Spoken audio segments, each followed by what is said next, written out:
So where we're at, Safe House is one of 5 programs that I oversee.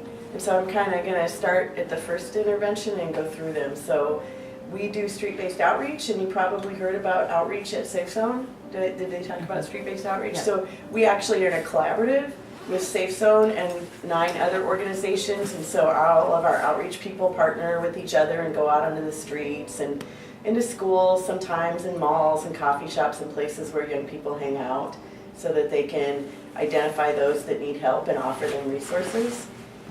Safe House, where we are now, is overnight emergency shelter for young people between 16 and 20. So folks who don't have any safe place to stay can come here and stay for mostly up to 30 days, sometimes a little bit longer depending, and they can come back many times if they need to.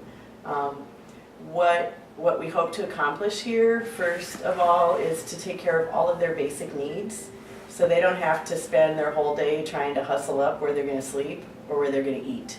And so we take that off the plate so that they can focus on sort of thinking about where they've been and what their experiences have been and what their strengths are and what they want to do with their life. And there's a case manager that works with each one of them one-on-one to help them think about those things and have those conversations, and then create what we call a case plan. So a case plan is just kind of a series of goals. I want to go back to school.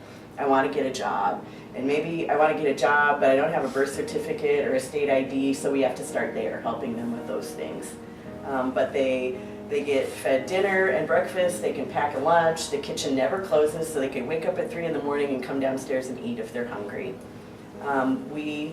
We'll go upstairs, you'll see that we physically have 10 beds, but because this neighborhood is zoned for no more than 6 unrelated people, we can only fill 6 of them at a time.